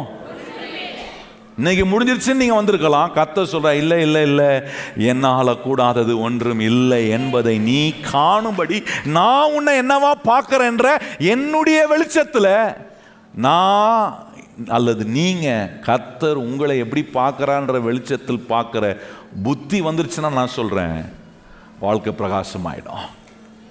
இன்னைக்கு நிறைய பேர் அப்படி பார்க்கறதில்ல பாருங்க. இந்த புஸ்தகத்தை திறந்து வாசிக்கும் போது எப்படி வாசிக்கிறோம்? கர்த்தர் என்ன காட்டுறாரு, இதுல அவர் என்னவா பார்க்கறாரு அப்படி காட்டுறாரு. பிரமிக்கக்கூடிய விதத்தில் விசித்திர வினோதமா கர்த்தர் என்னை உண்டாக்கி இருக்கிறார். அவருடைய புண்ணியங்களை அறிவிக்கிறதுக்காக என் வாழ்க்கையை கர்த்தர் மார்வலஸான விதத்தில் எனக்குள்ள வேலை செய்கிறாரு. இப்படி பார்க்குறோமா? இல்லை பிரச்சனையை பார்த்து பார்த்து பிரச்சனைன்ற பிக்சரை உள்ள கொண்டு போயிட்டேனா, இருதயத்துக்குள்ள கொண்டு போயிட்டேனா? இந்த வேதத்தை நான் வாசிக்கும் போதெல்லாம் கர்த்தர் என்னை என்னவா பார்க்குறாரோ அவ்விதம் பார்க்க இந்த வேத வசனம் எனக்கு உதவி செய்து. எத்தனை பேர் ஆமேன்னு சொல்றீங்க? அப்படிதான் உதவி செய்ய கர்த்தர் வச்சிருக்கிறார். இந்த புஸ்தகத்தை பார்த்தேன், நான் இன்னும் ரொம்ப மோசமாயிட்டேன், கிடையவே கிடையாது. நல்லா கவனிங்க கர்த்தருடைய பிள்ளைகளை, ரொம்ப முக்கியம். இந்த புஸ்தகத்தை எப்படி பார்க்குறோம்? ஆபிரகாமை காட்டுது இந்த புஸ்தகம். சாதாரணமான ஆபிரகாம், இருளில் இருந்த ஆபிரகாம், அவனை வெளிச்சத்துக்கு கொண்டு வந்து அவனை கர்த்தருடைய சிநேகிதனா மாற்றி என்ன மாதிரி காரியம்லாம் செஞ்சார். பஞ்சத்தில் அவனை போஷிக்க வச்சு அவனை சீமான் ஆக்கி, எத்தனையோ ராஜாக்களுக்கு விரோதமாக யுத்தம் பண்ணி, பிள்ளை இல்லாதவனுக்கு பிள்ளையை கொடுத்து. ஏன்னா ஆபிரகாம் தேவன் அவனை எவ்விதமா பார்த்தாரோ அவ்விதமா பார்க்கக்கூடிய வெளிச்சத்தில் புத்தி உள்ளவனா இருந்ததினால தேவனுக்கு அப்படியே கீழ்ப்பிடிஞ்சான். கர்த்தர் இதை செய்யணும் செஞ்சான், கேள்வி கேட்கல. ஏன் விசுவாசிக்கணும் ஆண்டவரே, ஏன் செய்யணும் கேட்கல. அவனுக்கு தெரியும் இந்த தேவனுடைய வார்த்தை தான் நிஜம். அந்த வார்த்தை அவன் உச்சக்கட்ட அளவுக்கு தான் வாழ்க்கையில் மதித்ததுக்கு அடையாளமா கர்த்தர் என்ன சொன்னார் அதை அப்படியே கீழ்ப்படிச்சான். எனக்கு நல்லா ஞாபகம் இருக்கு, நான் ஸ்கூல் படித்த காலத்தில் அங்கே வந்து ஒவ்வொரு முறையும் என்ன செய்வாங்கன்னா, ஸ்கூலில் எப்போவுமே ஒரு குட் புக் ஒரு அக்லி புக்குன்னு இருக்கும். கேள்விப்பட்டிருக்கீங்களா? நீங்களாம் ஸ்கூல் படிச்சு தானே வந்துக்கிறீங்க. ஓகே, நான் சொல்கிறது உங்களுக்கு அனுபவம் இருக்குமான்னு தெரியல, ஆனால் எங்களுக்கு இருந்த ஏன் நான் பெற்ற அனுபவத்தை சொல்கிறேன். அந்த குட் புக்கில் என்ன பண்ணுவாங்கன்னா, எப்போவுமே நம்ம பண்ண நல்ல விஷயங்கள், நமக்கு அந்த ஸ்கூல் மூலமாக நடந்த நல்ல விஷயங்கள், டீச்சர்ஸ் மூலமாக நடந்த நல்ல விஷயங்கள் என்ன பண்ணுவோம், அந்த குட் புக்கில் எழுதுவோம். இந்த அக்லி புக் இருக்குது பார்த்தீங்களா, அந்த அக்லி புக்கில் என்ன பண்ணுவாங்கன்னா, நம்ம எங்கேயாவது கிளாஸில் உட்காந்துக்கிட்டு நம்ம பண்ண எல்லா கோமாளித்தனத்தையும் பிக்சர் எடுத்து, அல்லது ஏதாவது ஒரு ஃபங்க்ஷன் போது, ஸ்கூல் ஃபங்க்ஷன் போது அங்கே ஏற்படுத்தின எல்லா கோமாளித்தனத்தையும் பிக்சர் எடுத்து என்ன பண்ணுவாங்க, அதில் ஒட்டி எங்கே நடந்துச்சு என்ன நடந்துச்சு அப்படின்றதெல்லாம் அந்த இதை புக்கை சுற்றி எழுதி வைப்பாங்க, அந்த பிக்சரை சுற்றி எழுதி வைப்பாங்க. 2 புக்கும் இருக்கும் பாருங்க. இந்த ஆஃபீஸில் ஞாபகம் இருக்குது, இந்த பிரின்சிபல் ரூமுக்கு வெளியே அந்த 2 புக்கும் இருக்கும். குட் புக்கும் இருக்கும், அக்லி புக்கும் இருக்கும். ஒருத்தன் கூட இந்த குட் புக்கை திறக்கவே மாட்டான். எல்லாருக்கும் என்ன ஆசை, அவன் என்ன அசிங்கம் பண்ணி வச்சுக்கிறான் பார்க்கலாம், இவன் என்ன அசிங்கம் பண்ணி வச்சுக்கிறா, அதை திறந்து பார்த்து அந்த குட் புக்கில் இருக்கக்கூடிய விஷயத்தை பார்க்காம இந்த அக்லி புக்கில் இருக்கிறத திறந்து பார்த்து அவன் ஒரு மாதிரி கோமாளி மாதிரி பண்ணியிருக்கிற ஆக்ஷன்லாம் பார்த்துட்டு வந்து அங்கே பார்த்துட்டு வந்து கிளாஸில் அப்படியே பண்ணி காட்டுவாங்க நம்ம பண்ணதை. அப்போ தான் நமக்கு வரும், ஓ இது நம்ம பண்ணது போல் அவன் பண்ணி காட்டுறான். அதில் அவ்வளோ சந்தோஷம். அதனால ஏதாவது பிரயோஜனம் இருக்கா? அது பக்கத்தில் ஒரு குட் புக் இருந்துச்சே, அந்த குட் புக்கை திறந்திருந்தா ஒவ்வொரு ஸ்டூடெண்ட்டும் என்ன கற்றுருக்குறாங்க, ஒவ்வொரு டீச்சர் எப்படி இருந்திருக்கிறாங்க, அந்த ஸ்கூல் எப்படி இருந்திருக்கு, அவ்வளோ நல்ல விஷயங்கள் இருக்குது. அதை ஒருத்தனும் பார்க்குறது, எல்லாம் அவன் பண்ண எல்லா கோமாளித்தனத்தையும் பார்க்கறதுக்கு. இன்றைக்கும் பாருங்கள், உலகத்தில் ஜனங்க எதை ரொம்ப அதிகமாக கவனம் செலுத்துகிறாங்க? எல்லாம் அக்லி, அசிங்கமான காரியங்களுக்கு, ஏன்னா வேண்டாத காரியங்களுக்கு தான் தங்களுடைய நேரத்தை அதை திறந்து வாசிக்க அதுக்கு அதிக நேரம் கொடுக்குறாங்க. ஆனால் கர்த்தர் எல்லா மனுஷனையும் நல்லா ஆக்குறதுக்கு எவ்வளோ அசிங்கமான ஒரு மனுஷன் கூட இந்த நல்ல தேவனுடைய வார்த்தை என்னும் இந்த புஸ்தகத்தை திறந்து வாசிக்கும் போது அவனுடைய எல்லா அசிங்கத்தையும் கர்த்தர் நீக்கி அவனை பரிசுத்தப்படுத்தி நல்ல ஒரு மனுஷனாய் மாற்றக்கூடிய ஒரு புஸ்தகத்தை கர்த்தர் கையில் கொடுத்துருக்கிறாரு. இதை திறக்கிறோமா? ரொம்ப முக்கியங்க. இதை திறக்கும் போது நான் வாசிக்கும் எனக்கு ஒரு நம்பிக்கை வருது. ஆபிரகாமுக்கு இப்படி மார்வலஸாக ஆண்டவர் வேலை செஞ்சிருக்கிறார்னா, இன்னைக்கும் நான் சேவிக்கிற என் ஆண்டவர் எனக்கும் அப்படிப்பட்ட மார்வலஸான வேலையை என் தேவையில், என் சூழ்நிலையில், என் குடும்பத்தில், என் வேலையில், என் தொழிலில், என் எதிர்காலத்தில் கர்த்தர் எனக்கும் அற்புதம் செய்ய அவர் வல்லவராய் இருக்கிறார். எத்தனை பேர் விசுவாசிக்கிறீங்க? ஆபிரகாமுக்கு அற்புதம் செய்தவர் மாத்திரமல்ல, இன்றைக்கு எனக்கும் அற்புதம் செய்கிற கர்த்தராய் இருக்கிறார். இதை திறந்து கர்த்தர் உங்களை எப்படி பார்க்குறாருன்ற பிக்சரை நீங்கள் உங்களுக்குள்ளே கொண்டு போனீங்கன்னா எல்லா அக்லினஸும், எல்லா அசிங்கமும் வாழ்க்கையை விட்டு வெளியே போகும். இன்னைக்கு ஆனால் எப்படி பார்க்குறோம் பாருங்கள், ஒவ்வொரு மனுஷனை தன்னை எப்படி பார்க்குறான்? எல்லா என்ன அக்லினஸை தான் ரொம்ப அதிகமாக கவனிச்சேன். பாருங்கள், உறவுல கூட கவனித்து பாருங்கள். அன்றைக்கி மறக்க முடியாது, ஒரு கணவன் மனைவி வந்தாங்க என்னை பார்க்குறது பேசணும் அப்படின்னு. வந்தபோது அவங்க சொன்னாங்க, பாஸ்டர் இந்த மனுஷனை கல்யாணம் பண்ணது எனக்கு எவ்வளோ பெரிய அசிங்கமாக இருக்குது தெரியுமா அப்படின்னாங்க. அவர் இருப்பார் சும்மா, ஆமாம் ஆமாம் பெரிய இவங்க அப்படியே நம்ம ரஜபுத் ஃபேமிலி, அப்படியே நம்ம ராஜ பரம்பரை இருந்தாங்க, எங்களை கல்யாணம் பண்ணத்தான் இவங்க பெரிய அசிங்கமாயிடுச்சான் பாஸ்டர். இவன் என்ன பண்ணா தெரியுமா, எனக்கு எவ்வளோ அசிங்கமாக இருந்துச்சு தெரியுமா? மாற்றி மாற்றி ரெண்டு பேருக்குள்ளே இருக்கிற அசிங்கத்தை தான் சொல்ல கவனமும் வைக்கிறாங்க. என்ன அசிங்கமாயிடுச்சா? இந்த அம்மா வீட்டு கல்யாணத்துக்கு போன போது இந்த ஐயா என்னமோ பண்ணிட்டாராம். பண்ணதில் இந்த அம்மாவுக்கு ஒரே அசிங்கம், ஒரே மானக்கேடா போயிடுச்சு. இவர் என் புருஷன் சொல்லிக்கிறதுக்கு எனக்கு ஒரே வெக்கமாக போயிடுச்சு. அவர் சொல்கிறார், பாஸ்டர் இந்த அம்மா என்ன பண்ணாங்க தெரியுமா, நாங்கள் குடும்பமாக ஹோட்டலுக்கு போகலான்னு சாப்பிட்லான்னு சாப்பிட்ற நேரத்தில் வெயிட்டர் கொண்டு வந்தான் ஒரு பிளேட்டில், அது தட்டி கீழே விழுந்துச்சு, யாருக்குமே தெரியாமல் நைஸாக கீழே வந்ததை எடுத்து பிளேட்டில் வச்சுட்டா, பாது இது அசிங்கம் இல்லையா அப்படின்னு. அந்த அம்மா சொல்கிறாங்க, கீழே விழுந்தது எடுத்து வைக்கல பாஸ்டர், எங்கள் டேபிளில் விழுந்ததை பிளேட்டில் எடுத்து வச்சு, அதில் என்ன அசிங்கம்? ரெண்டு பேரும் போட்டி போட்டு அவங்களுக்குள்ள ஒரு பிக்சர் வச்சுருக்கிறாங்க. என்ன பிக்சர்? நீ என்ன அசிங்கப்படுத்தினா உன் அசிங்கத்தை நான் எடுத்து காட்டுவேன். இப்படி அசிங்கத்தை எடுத்து காட்டுறதுக்காகவா கர்த்தர் ஒரு ஆணையும் பெண்ணையும் நினைச்சாரு, அவங்கள கணவன் மனைவியும் ஆக்குறாரு. ஒரு ஆணும் பெண்ணும் இணைந்து கணவன் மனைவி என்று வருகிற அந்த உறவு இருக்கு பாருங்க, அது அற்புதமான உறவு. எவ்வளவு அற்புதமான உறவுக்குள்ள ஒரு மனுஷனையும் கர்த்தர் இணைத்து கொண்டு வரும்போது அந்த இணைப்பில் இருக்கிற கர்த்தர் பார்க்கக்கூடிய விதத்தில் உங்க குடும்பத்தையும் உங்க உறவையும் பார்க்கக்கூடிய வெளிச்சம் உங்களுக்கு வரலனா குறையே தான் பார்க்குறவர்களாக இருப்போம். ஒரு நாளும் உங்களை நீங்கள் நல்லாவும் பார்க்க மாட்டீங்க, மற்றவங்களையும் நீங்கள் நல்லா பார்க்குற எண்ணம் உங்களுக்கும் வராது. இப்படி உங்களையும் நல்லா பார்க்காம மற்றவங்களையும் நல்லா பார்க்காம இருக்கும்போது வாழ்க்கை எப்படி இருக்கும் கொஞ்சம் யோசித்து பாருங்க. மகிழ்ச்சியாக இருக்காது, வெற்றி உள்ள ஒரு வாழ்க்கையாக இருக்காது. அன்னைக்கு ஒரு அம்மா ஒரு ஐயாவை பார்த்து சொல்கிறாங்க, சரியான எம்சிபியாக இருக்கிறிய அப்படின்னாங்க. எம்சிபின்னு இப்போ இன்றைக்கி தான் எல்லாம் வந்து திட்டுறது கூட எப்படி வச்சுட்டாங்க, ஷார்ட் ஃபார்ம் தான். திட்டினோன்னு நம்ம அதை போட்டு கூகுளில் தான் சர்ச் பண்ண என்ன சொன்னாங்க, எம்சிபின்னா என்ன அப்படின்னு தேடுற அளவுக்கு நிறைய ஷார்ட் ஃபார்ம் நமக்கு தெரியும். ஆனால் சில ஷார்ட் ஃபார்ம் இருக்குது பார்த்தீங்களா, as soon as possibleவாங்க, அதுக்கு என்னென்னு போடுவாங்க ASAP. நமக்கு தெரிஞ்ச அவ்வளோதான். சில நேரம் என் பிள்ளைங்க வந்து என்கிட்ட சில வார்த்தை சொல்லிட்டு இது என்ன தெரியுமா அர்த்தம், அப்ரிவேஷன் கொடுங்கன்னுவாங்க. நான் எனக்கா ஒன்றும் தெரியாது அப்படின்னு. நான் இந்த காலத்தில் எல்லாமே ஷார்ட் ஃபார்ம். எம்சிபின்னா என்னன்னா அதில் போட்டிருக்கு மென் சால்வனிஸ்ட் பிகா, மேல் சால்வனிஸ்ட் பிகா. அப்படின்னா புரியல சிலருக்கு, தமிழில் விளக்கறம் பாருங்க, பளிச்சுன்னு புரியும். அதில் போட்டிருக்கு ஆண் ஆதிக்கம் பிடிச்ச பன்னியா. நல்ல ஐடியா கொடுத்தீங்க பாஸ்டர். இன்னும் எல்லாம் நெக் நேம் வச்சு தான். அதுக்கு எவ்வளோ அசிங்கமான பிக்சரை உள்ள வச்சிருக்கிறாங்கன்றத புரிஞ்சுக்கணும். நீங்க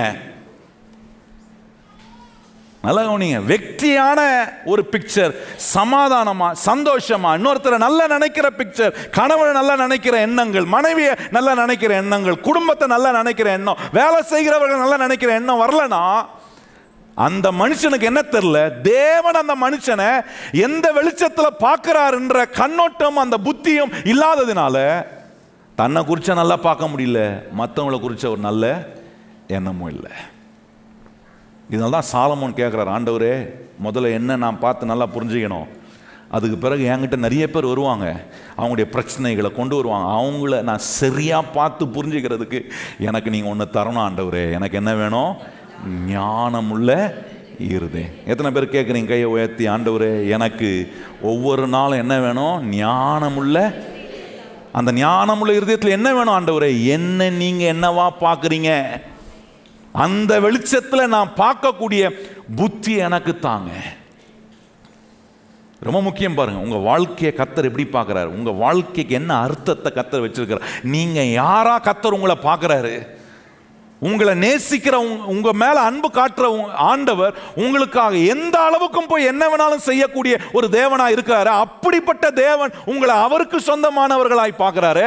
அவர் உங்களுக்காக கிரியை செய்ய, மார்வலஸா வேலை செய்ய, உங்களை பிரமிக்கக்கூடிய வகையில் உண்டாக்கி இவ்வளவு அற்புதமான பிறவியா கர்த்தர் நம்மளை உண்டாக்கி வைத்திருக்கும் போது இன்னும் என்னுடைய வாழ்க்கையை நான் பார்க்கிற விதங்கள் அசிங்கமானதா இருக்கா, அக்லியா இருக்கா, வெற்றிக்குரிய எண்ணங்கள் வரலையா, நான் முன்னேறுவதற்குண்டான எண்ணங்களும் தரிசனங்களும் இருதயத்திலும் மனதிலும் போய் உட்காரலையா? நான் சொல்றேன், ஜெயிக்க முடியாது. ஜெயிக்கணும்னா ஆண்டவர் என்னவா பார்க்கிறாரு என்கிற அந்த வெளிச்சத்தில் பார்க்குற புத்தி எனக்கு வரணும். நான் கேட்குறேன், ஆண்டவர் உங்களை பார்க்கும்போது தோல்வியிலேயே கடன் பார்ப்பாரா? ஒருவேளை தோல்வியில் இருக்கும்போது உங்களை பார்த்துட்டாருன்னா நான் சொல்கிறேங்க, அந்த தோல்வியிலிருந்து உங்களை வெளியே கொண்டு வருவதற்கான எல்லா முயற்சியும் கர்த்தர் செய்வார். எத்தனை பேர் ஆமேன்னு சொல்கிறீங்க? வியாதியில் இருந்தீங்கன்னா வியாதியிலிருந்து வெளியே கொண்டு வருவார், குழப்பத்தில் இருந்தீங்கன்னா குழப்பத்திலிருந்து வெளியே கொண்டு வருவார், சமாதானம் எல்லாம் இருந்தீங்கன்னா சமாதானத்தை கொண்டு வருவார், சந்தோஷம் இல்லாமல் இருந்தீங்கன்னா சந்தோஷத்தை கொண்டு வர அந்த காரியத்தை உங்களுக்குள்ள செய்வதற்கு ஆண்டவர் வேலை செஞ்சுக்கிட்டே இருப்பார். அதுக்கு நீங்கள் இந்த புஸ்தகத்தை தியானிக்கணும். இந்த புஸ்தகம் உங்கள் வாயை விட்டு பிரியாது இருக்கணும். இதை இரவும் பகலும் தியானிக்க, இதை சொல்லியிருக்கபடியெல்லாம் செய்ய என்னவா இருக்கணும்? இந்த புஸ்தகம் தான் நான் யாருன்னு எனக்கு காட்டுது. அவர் என்னை குறித்து என்ன விதமாக பார்க்குற அந்த வெளிச்சத்தில் நான் என்னை பார்த்து புரிந்து கொள்ள வேண்டுமானால் இந்த புஸ்தகத்தின் மூலமாக நான் புத்தி அடையணும். நிறைய பேருக்கு இதெல்லாம் பண்ணுறதுக்கு நேரம் இருக்காது பாருங்கள். அவனை சொல்லுவாங்க, எனக்கு அந்த தீர்க்கதரிசி தெரியும், இந்த பெரிய சுவிசேஷகர் தெரியும், அவருக்கு நான் எழுதி போட்டேன்னா போதும், அவர் அப்படியே எனக்காக திருப்பியும் எழுதி போடுவார், அதுபடி எனக்கு நடந்த போதும். இல்லைன்னா எப்படியாவது போய் அவர் என் தலை மேலே கையை வச்சு ஒரு ஜாம் பண்ணிட்டாருன்னா போதும், வாழ்க்கை வெற்றியாயிடும். நான் சொல்கிறேன், இந்த மண்டைக்குள்ளே எதுவும் போகலன்னா எவ்வளோ பெரிய வல்லமையான பிரசங்கியாக இருந்தாலும் சரி, தீர்க்கதரிசியாக இருந்தாலும் சரி, உங்கள் வாழ்க்கை வெற்றி அடையணும்னா உங்களை பற்றி நன்றாய் அறிந்திருக்கிற ஒரு ஆண்டவர் நீங்கள் யாருன்னு எப்படி பார்க்குறாரோ அந்த வெளிச்சத்தில் நீங்கள் பார்க்குவதுக்கு இந்த வேதம் உங்களுக்கு உதவி செய்யலைன்னா நான் சொல்கிறேன், எத்தனை பேர் உங்களுக்காக ஜெபம் பண்ணாலும் நீங்கள் எடுக்க வேண்டிய முயற்சியை, நீங்கள் இந்த வசனத்தை தியானித்து, இந்த வசனம் உங்கள் வாயை விட்டு பிரியாமல் இருந்து இதில் இரவும் பகலும் தியானமாக இருக்கிற மனுஷன் எப்படி இருப்பான்? அவன் பாக்கியவான் என்று சொல்லி அவன் செய்வதெல்லாம் அவனுக்கு வாய்க்கும். நீ உன் வழியை வாய்க்க பண்ணுவாய். நீ எப்படி இருப்பாய்? புத்திமானா இருப்ப. கையை உயர்த்தி சொல்லுங்க, நான் புத்திமான். நல்லா சொல்லுங்க வாய்த்திறந்து. ஏன்னா ஆண்டவர் நமக்கு அவருடைய அறிவையும் ஞானத்தையும் புத்தியையும் கர்த்தர் நமக்கு கொடுக்கிறார். இதுதான் சாலமோன் கேட்டான் பாருங்க, எனக்கு ஞானமுள்ள இருதயத்தை தாங்க ஆண்டவரே. இப்போ இந்த ஞானமுள்ள இருதயம் வந்துருச்சுன்னா கர்த்தர் என்னவா பார்க்குறாரோ அந்த வெளிச்சத்தில் பார்க்குற புத்தி எனக்கு வந்துடும். இந்த புத்தி எனக்கு ஒன்று சொல்லிக்கிட்டே இருக்கும், நீ யாரு, நீ யாரு, என்பதை மற்றவங்க யார் என்னை பற்றி என்ன சொன்னாலும் சரி, நான் என்னை பற்றி அறகுறையாக புரிஞ்சு வச்சுருந்தாலும் சரி, கர்த்தர் சொல்கிற வெளிச்சத்தில் என்னை பார்க்க ஆரம்பித்தேன்னா 3 காரியங்கள் ஒன்று மாத்திரம் குறிப்பை மாத்திரம் சொல்லி நான் முடிக்க விரும்புகிறேன். எபேசியர் 1ஆம் அதிகாரம். எபேசியர் 1ஆம் அதிகாரம். ஆண்டவர் என்னவா பார்க்குறாரு உங்களை, அதை விளங்கிட்டீங்கன்னா ஒன்று நடக்கும். என்ன நடக்கும்ன்றாருன்னா, ஆண்டவர் சொல்கிறாரு, உங்களுக்கு மதிப்பு இருக்குது. பக்கத்தில் பார்த்து சொல்லுங்கள், உங்களுக்கு என்ன இருக்குது? எனக்கு என்ன மதிப்பு இருக்குது? அப்படி தானே நம்ம சொல்லுவோம். நான் ஒன்றுத்துக்கும் லாய்க்கில்லை, நான் அப்படி தான் சொல்லி பழகிருக்கிறோம். வீட்டில் பெண்கள்லாம் நிறையா தானே சொல்கிறீங்க, போயம் பெண்ணாக பிறந்துட்டேன், எனக்கு என்ன மதிப்பு இருக்குது? இதே அடப்பங்கரையிலே உட்காந்து அப்படியே பாத்திரத்தை தேய்ச்சி வாழ்க்கை தேஞ்சி போன மாதிரி எல்லாம் தேஞ்சி போயிடுச்சு, எனக்கு என்ன மதிப்பு இருக்குது? நான் சொல்கிறேன், கர்த்தர் உங்களை என்னவா பார்க்குறாருன்ற அந்த வெளிச்சத்தில் நீங்கள் யாருன்னு பார்த்து புத்தி அடைஞ்சிட்டிங்கன்னா முதலாவது உங்களுக்கு ஒன்றை காட்டுவார் கர்த்தர். உனக்கு நான் விலை மதிக்க முடியாத ஒரு மதிப்பை உனக்கு வச்சிருக்கிறேன் அப்படின்றத கர்த்தர் காட்டும். You are valuable, you have Worth. பரலோகம் பார்த்து சொல்லுங்கள், உங்களுக்கு மதிப்பு இருக்குது. சேர்ந்து சொல்லணும், அப்போ தான் மதிப்பு. பக்கத்தில் பார்த்து சொல்லுங்கள், உங்களுக்கு என்ன இருக்குது? மதிப்பு இருக்குங்க. பாருங்கள், 5ஆம் வசனத்தில் வாசிப்போமா?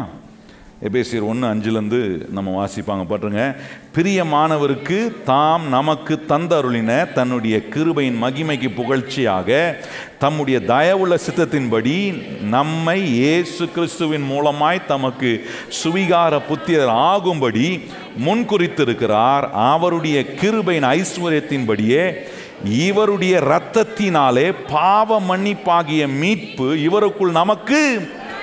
நல்ல, நீங்கள் என்ன மதிப்பு இருக்கு? எனக்கு என்ன மதிப்பு இருக்கு, என் வேல்யூ என்ன அப்படின்றத நான் தெரிஞ்சுக்கணும்னா,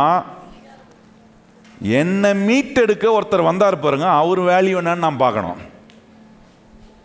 உங்ககிட்ட ஒரு சொத்து இருக்குன்னு வைங்க, இந்த சொத்தை நீங்கள் விற்கணும்னு விரும்புகிறீங்க. இப்போ அந்த விற்க வேண்டிய சொத்துக்கு என்ன வேல்யூன்னு நீங்கள் கரெக்டாக கண்டுபிடிக்கணும்னா என்ன செய்யணும்? உங்கள் சொத்துக்கு பக்கத்தில் இருக்கிற இடம் என்ன விலைக்கு போகுதுன்னு என்ன பண்ணணும்? கண்டுபிடிக்கணும். கரெக்டாக இல்லையா நான் சொல்கிறது? அதை கண்டுபிடிச்சி அந்த நிலத்துக்கு இவ்வளோ வேல்யூனா உங்கள் நிலத்துக்கு நீங்கள் என்ன வேல்யூ வைக்கலான்னு நீங்கள் என்ன பண்ணலாம்? ஒரு தீர்மானத்துக்குள்ளே வரலாம். ஒரு நிலம் விற்கணும்னாலே இன்னொரு நிலத்தினுடைய வேல்யூ, பக்கத்தில் இருக்கிற இடத்தினுடைய வேல்யூவை பார்த்து தான் உங்கள் நிலத்துக்கு வேல்யூ வருது. நான் சொல்கிறேன், உங்கள் வேல்யூ என்னன்றதை காட்டுறதுக்காக பரலோகத்திலிருந்து பூலோகத்துக்கு வந்த ஒரு இயேசுநாதர் இருக்கிறார். அவர் வந்து தன்னை வெறுமையாக்கி கல்வாரி சிலுவையில் தம்முடைய ஜீவனை நம்முடைய பாவங்களுக்காக, நம்முடைய சாபங்களுக்காக கல்வாரி சிலுவையில் ஜீவனை கொடுத்து நம்மளை மீட்டு கொள்ளக்கூடிய வேலையை செய்ய எல்லா காரியங்களையும் செய்த இயேசு கிறிஸ்துவுக்கு நீங்கள் ஒரு மதிப்பு போட முடியும். நான் சொல்கிறேன், உங்களுக்கு ஒரு மதிப்பு போடலாம். நான் சொல்கிறேன், உலகத்தில் இருக்கிற எந்த மனுஷனாலையும் இயேசுநாதருக்கு ஒரு மதிப்பை, இவ்வளோதான் அவருக்கு மதிப்புன்னு கன்க்ளூட் பண்ணவே முடியாது. விலை மதிக்க முடியாத பெரிய வேலையை கர்த்தர் நமக்காக செய்திருக்கிறார். அந்த தேவன் சொல்கிறார், எனக்கு எப்போல வேல்யூ இருக்கோ அதே ஈக்குவல் வேல்யூ உனக்கும் இருக்குது. கையை உயர்த்தி ஆமென்னு சொல்லுங்கள். எனக்கு என்ன பண்ணுறார்? அதே வேல்யூவை கொடுக்குறார். என் ஆத்துமாவை மீட்டெடுக்கிறதுக்கு அவர் தம்முடைய உயிரை வேல்யூவா கொடுத்தாருங்க. யோசித்து பாருங்க. இன்னைக்கு நம்ம மீட்கப்பட்டு தேவனுடைய ஆலயத்தில் வந்து உட்கார்ந்து நம்ம நல்ல வசனத்தை கேட்குறோம், கர்த்தரா இந்த வேலையை செய்ததுக்கு அவர் தம்முடைய ஜீவனை கொடுத்தாரு. உங்களை மீட்டெடுக்க நம்முடைய மீட்பு அவருடைய ஜீவனுடைய வேலையா இருந்தது. நீங்க கவனிச்சு பாருங்க. பவுல் சொல்றாரு, தேவன் தம்முடைய குமாரனே நமக்காக கொடுத்திருப்பாரானால் அவரோடு மற்ற எல்லாவற்றையும் நமக்கு அருளாது இருப்பது எப்படின்னு கேட்கிறார். அவரையே கொடுத்துட்டாரு. அதுதான் நான் சொல்றேன், உங்களுக்கு என்ன மதிப்புனா உங்க வேல்யூ இஸ் அன்லிமிட்டெட். பக்கத்தில் பார்த்து சொல்லுங்க, உங்க வேல்யூ, உங்க மதிப்பு அளவிட முடியாதது. சொல்லுங்க பக்கத்தில் அவங்கள, உங்க மதிப்பு, உங்க வேல்யூ என்ன எப்படி இருக்கு? மதிப்பிடவே முடியாது. என்னை யார் மதிக்கிறா? எனக்கு என்ன மதிப்பு இருக்கு?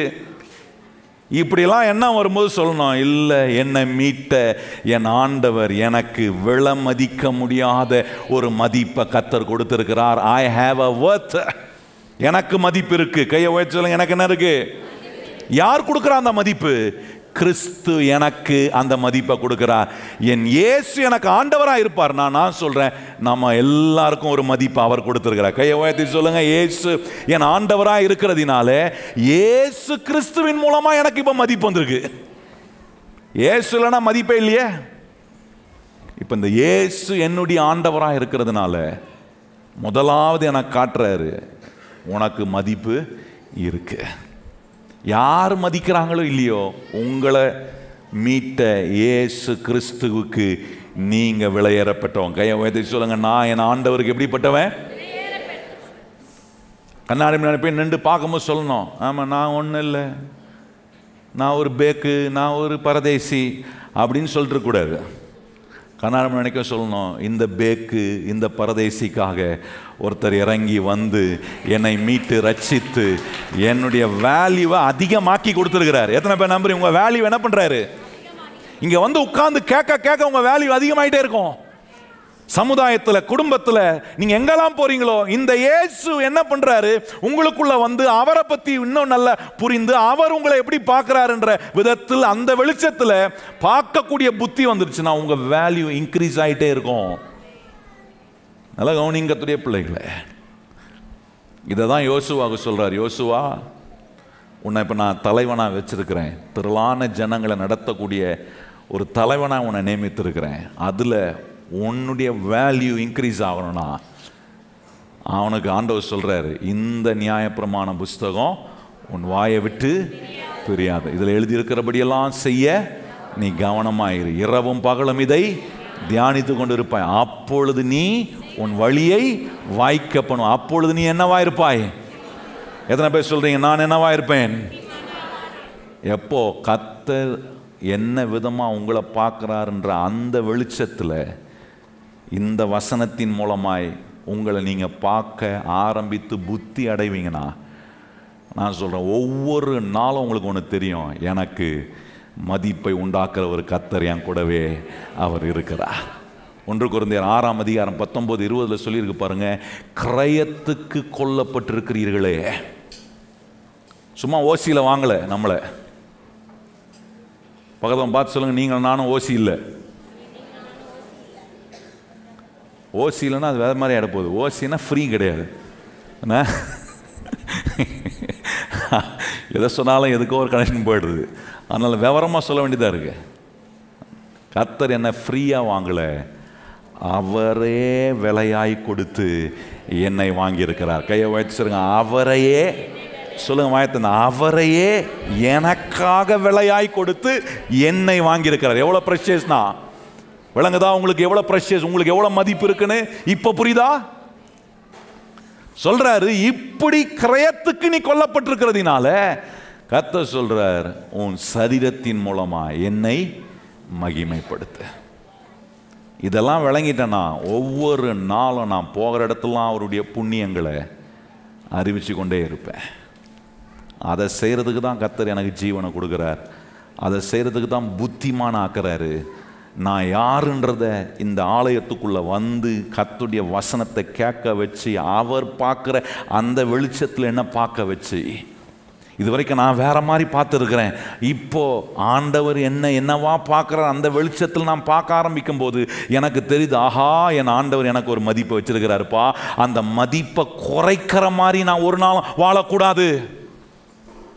நல்ல கவனி, இவ்வளவு மதிப்பை கர்த்தர் உங்களுக்கு அவரையே விலக்கிரயமாய் கொடுத்து உங்களுக்கு ஒரு மதிப்பை உண்டாக்கி இருப்பாருன்னா, நாம் போய் வாழ்கிற வாழ்க்கை, நாம் போய் பேசுகிற பேச்சு, என்னுடைய சவகாசங்கள் என்ன பண்ணக்கூடாதுன்னா, தேவன் உண்டாக்கி வச்சிருக்கிற அந்த மதிப்பை மட்டம் படுத்துகிறபடி நான் எந்த செயலையும் ஈடுபடக்கூடாது. அதனால தான் ஒவ்வொரு நாளும் இந்த வசனத்தை தியானிக்கிறேன், ஒவ்வொரு நாளும் இந்த வசனத்தில் சொல்லியிருக்கிறபடி செய்ய கவனமாக இருக்கிறேன்.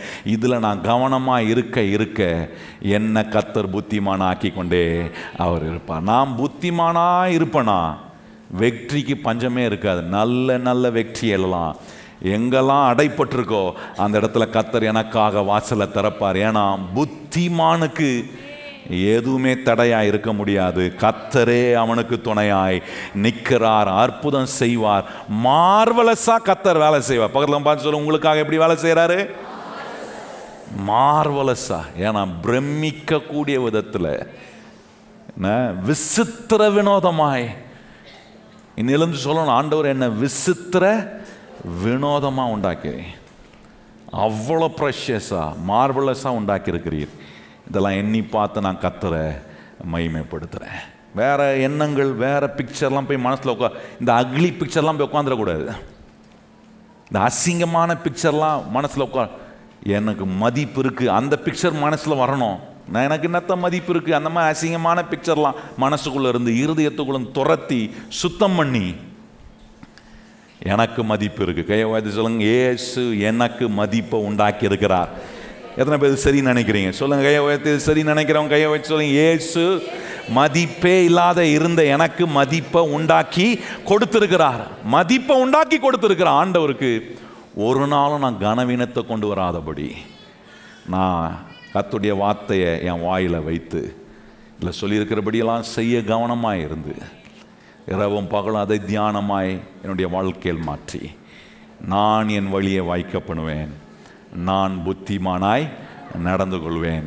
நான் போகிற இடமெல்லாம் கர்த்தர் என்னோட கூட இருக்கிறார். கையை வச்சு சொல்லுங்க, கர்த்தர் எங்கே இருக்கிறார்? நான் போகும் எல்லா இடம் எதுக்கு இருக்கிறார்? என்னை புத்திமான ஆக்கி காட்டுகிறதுக்காக, என்னுடைய வாழ்க்கையை வெற்றி ஆக்கி காட்டுவதற்கு, அவருடைய புண்ணியங்களை அறிவிப்பதுக்காக ஆண்டவர் என்னை அவருக்குள்ள நான் யாராக இருக்கிறேன் என்பதை காட்டுற அந்த புத்தி வரும்போது எனக்கு ஒன்று தெரியும். முதலாவது, எனக்கு மதிப்பு இருக்குது. இனிமேல் யார் உங்களை மதிக்கிறாங்க மதிக்கல அதை பற்றி கவலைப்பட. எனக்கு மதிப்பை உண்டாக்கின ஒரு கர்த்தர் சொல்கிறார், உனக்கு மதிப்பு இருக்குது. அதை பாருங்க. தினந்தோறும் எழுமணும்னு அப்படி பாருங்க, அதை விசுவாசிங்க, அதே தியானிங்க. அதுக்கு நேராக அந்த மதிப்பை உங்கள் வாழ்க்கையில் பெருகப்படுத்த என்னெல்லாம் ஆண்டவர் உங்களை செய்ய சொல்கிறார் அது செய்யுங்க. ஒரு நாளும் நம்முடைய வாழ்க்கை அவருக்கு கனவீனத்தை கொண்டு வருகிற வாழ்க்கையாயிராம ஒவ்வொரு சூழ்நிலையிலும் ஒவ்வொரு இடங்களிலும் தேவனுக்கு மகிமையை கொண்டு வரக்கூடிய மதிப்புக்குரிய நமக்கு தேவன் கொடுத்துருக்கிற அந்த மதிப்பை நாளுக்கு நாள் அப்படியே இன்க்ரீஸ் பண்ணி தேவ மகிமையினால் நம்முடைய வாழ்க்கை நிரம்ப கர்த்தர் நமக்கு உதவி செய்வார். எத்தனை பேர் அப்படி புத்திமானா ஒவ்வொரு நாளும் வெற்றி மேல் வெற்றி அடைந்து கர்த்தர் பார்க்கும் விதமாகவே என்னை நான் பார்க்குற புத்தி உள்ள ஒரு மனுஷனை நான் இருக்கிறேன், அப்படி இருக்க ஒப்பு கொடுக்குறேன்ற கர்த்தருடைய பிள்ளை நம்ம இடத்துல எழுந்து நிற்போம். நம்ம ஜெபம் பண்ணலாம். Thank you Jesus, thank you Lord.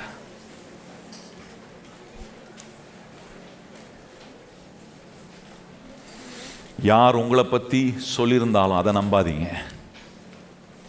உங்களை குறித்து உங்களுக்கே சில தப்பான காரியங்கள் இருந்தால் அதை பிடிச்சு கொள்ளாதீங்க.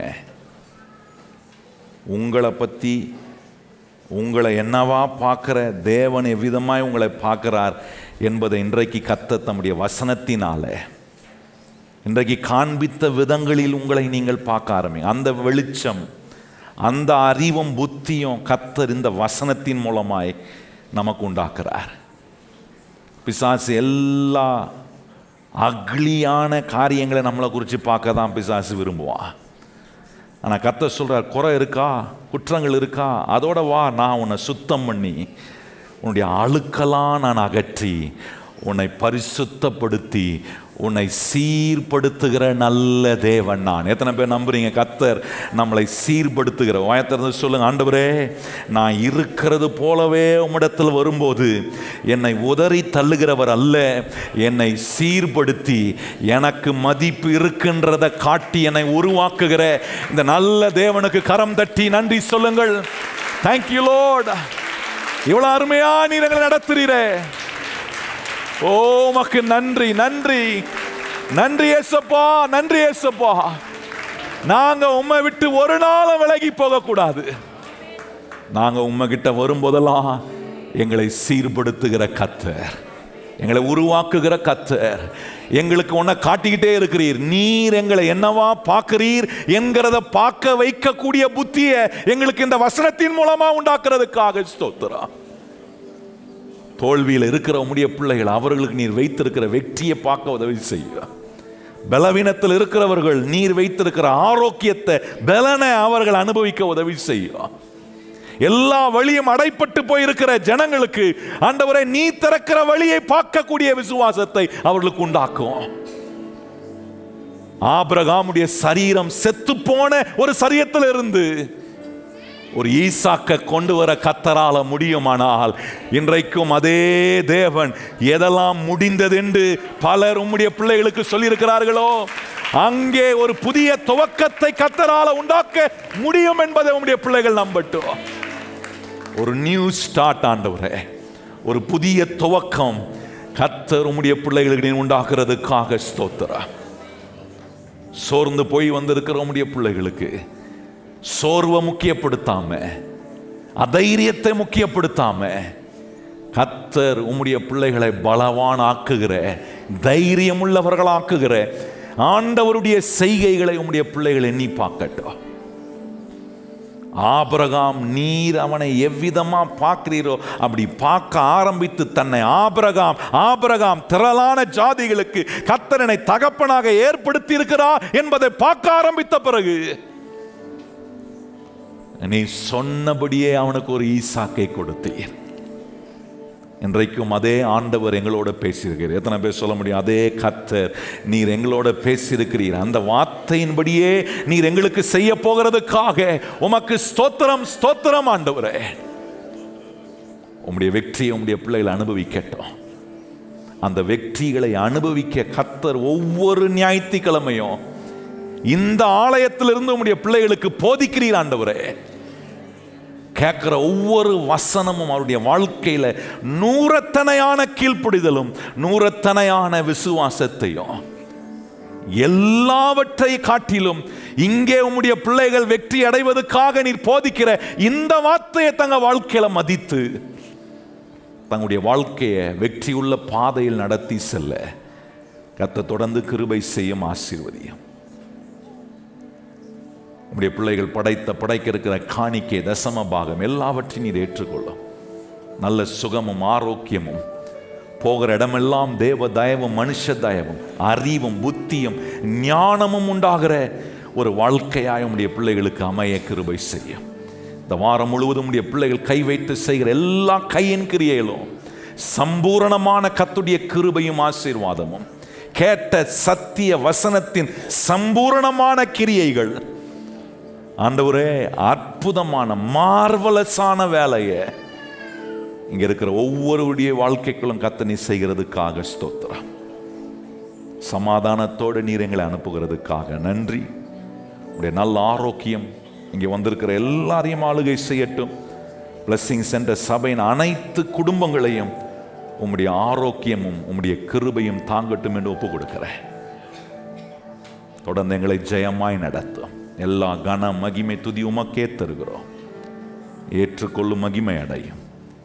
இயேசு கிறிஸ்துவின் அன்புள்ள நாமத்தில் வேண்டி ஜெபிக்கிறோம் எங்கள் பரிசுத்தமுள்ள நல்ல பிதாவே, ஆமென். இப்பொழுது நம்முடைய கர்த்தராகிய இயேசு கிறிஸ்துவினுடைய கிருபையும் பிதாவாகிய தேவனுடைய அன்பும் பரிசுத்த ஆவியானவருடைய அந்யோன்ய ஐக்கியமும் இன்றும் என்றும் சதா காலங்களும் நம் அனைவருடன் நிலைத்திருப்பதாக.